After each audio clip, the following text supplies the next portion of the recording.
What is it about buried treasure that captures our imagination? Is it the glint of gold, the allure of forgotten riches, or something deeper? Perhaps it's the idea that a single chance discovery can unlock a secret, rewrite a chapter of history, and connect us directly to a world long since vanished. If you think treasure hunting is just for pirates and adventure movies, then stick around. The stories we're about to unearth are far more incredible than fiction. These are not just tales of shiny objects. They are detective stories, puzzles pieced together from fragments of the past. These discoveries have challenged what we thought we knew, exposed hidden crimes, and revealed the breathtaking artistry of our ancestors. From the sun-scorched valleys of Egypt to the quiet fields of England and even the depths of the ocean, we'll journey through time to witness the moments that left the world speechless. And wait until you hear about the final discovery, a find so unexpected it feels like it was pulled from a dream. Our journey begins in Egypt's Valley of the Kings, a royal necropolis that was thought to have given up all its secrets. For years, British archaeologist Howard Carter had been searching for the tomb of a little-known pharaoh, Tutankhamun. His financial backer, Lord Carnarvon, was losing patience. By 1922, after years of fruitless digging, Carter was given one final season to find something. On November 4th, the breakthrough came from the most unlikely of sources. A water boy, Hussein Abdel Rasool, stumbled upon a stone step cut into the bedrock. Carter's team frantically cleared the debris, revealing a staircase descending into the earth. At the bottom lay a sealed doorway, stamped with the necropolis seal. It was a tantalizing sign, but had looters gotten there first? After clearing a second sealed door, Carter made a small opening, held up a candle, and peered inside. Lord Carnarvon, standing anxiously behind him, asked, "Can you see anything?" Carter's reply has become legendary. Yes, wonderful things. What he saw was not an empty, plundered chamber, but a room overflowing with golden beds, chariots, and strange animal statues. It was the antechamber to a nearly intact royal tomb. The discovery of over 5,000 artifacts, including the iconic solid gold death mask, stunned the world and sparked a global phenomenon of Egyptomania. It gave us an unprecedented window into the life and death of a pharaoh, preserving a moment in time for over 3,000 years. From the sands of the desert, we now plunge into the depths of the Mediterranean Sea, off the coast of a tiny Greek island called Antikythera.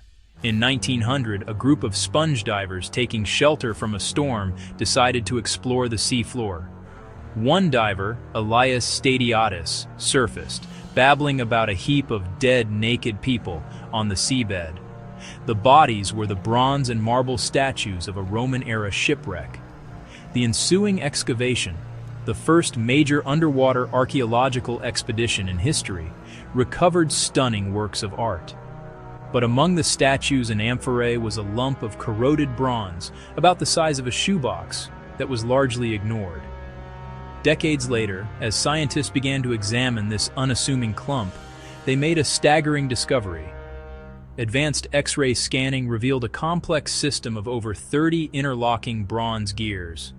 This was no mere trinket, it was the Antikythera mechanism, an astonishingly sophisticated analog computer. Dated to the 2nd century BC, it was designed to predict astronomical positions, eclipses, and even the 4-year cycle of the Olympic Games. The device demonstrated a level of mechanical engineering that was thought to be impossible for the ancient world, a complexity that would not be seen again for over 1,000 years. It completely rewrote our understanding of ancient Greek technology, proving they were not just philosophers and artists, but master engineers. Our next discovery takes us to a very different kind of treasure, hidden not by time, but by the darkness of war. As World War II drew to a close in 1945, Allied forces advanced into Germany. A special unit, the Monuments, Fine Arts, and Archives Program, better known as the Monuments Men, was tasked with a monumental mission to find and save Europe's cultural heritage from Nazi plunder. They followed a trail of stolen art to the Altusee salt mine in Austria.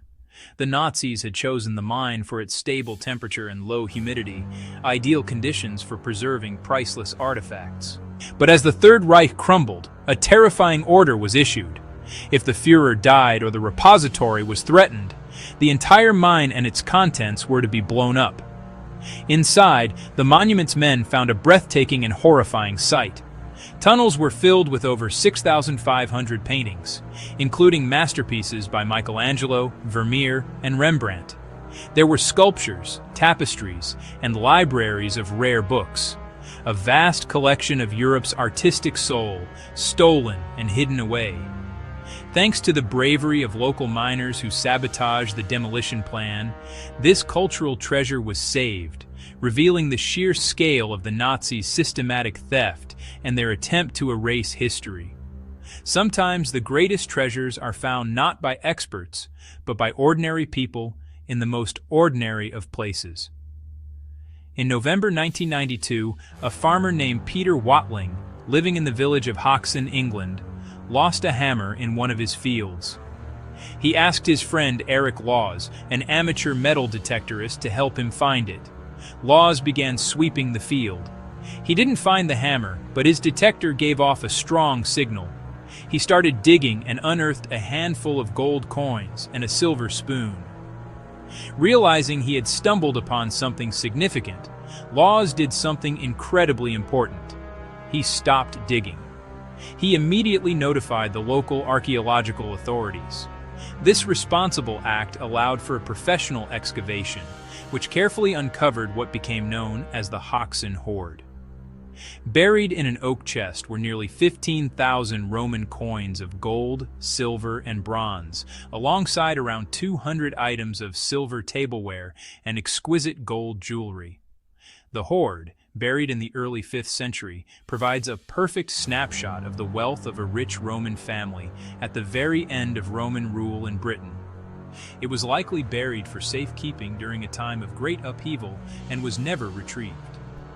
The Hoxton hoard is the largest find of its kind from Roman Britain, a time capsule of immense wealth and anxiety, all thanks to a lost hammer and an honest detectorist.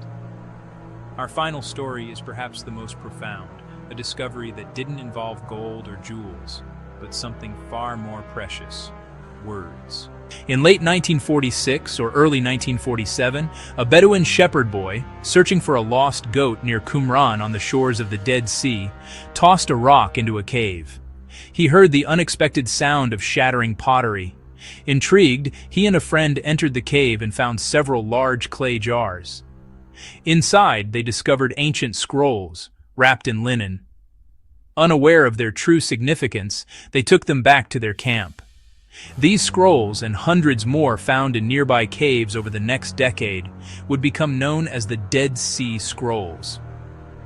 These manuscripts, dating from the 3rd century BC to the 1st century AD, contain some of the oldest known surviving copies of books from the Hebrew Bible, along with other non-biblical texts. They are 1,000 years older than any previously known Hebrew texts of the Bible. The discovery was monumental. It provided an unprecedented view into Judaism during the Second Temple period and the historical context in which Christianity emerged. The scrolls confirmed the accuracy of biblical texts passed down through centuries and illuminated the beliefs of a mysterious Jewish sect. It was a treasure not of material wealth, but of knowledge, faith, and history, found by chance in a desert cave. From the tomb of a boy king to a celestial computer, from a cache of stolen art to a farmer's field and a desert cave, each find began as a whisper of mystery. They remind us that history is not a static, finished story. It's a living, breathing narrative that is constantly being updated, revised, and enriched. These discoveries are proof that the ground beneath our feet and the waters that cover our planet are still full of secrets, waiting for that one lucky moment, that one curious mind, to bring them back into the light. The past is never truly gone, it's just waiting to be found. Of all the treasures we've uncovered today, which discovery blew your mind the most? Was it the sheer opulence, the technological genius, or the historical significance? Let us know your thoughts in the comments below. And if you love stories that connect us to our incredible past, make sure to subscribe for more journeys into history.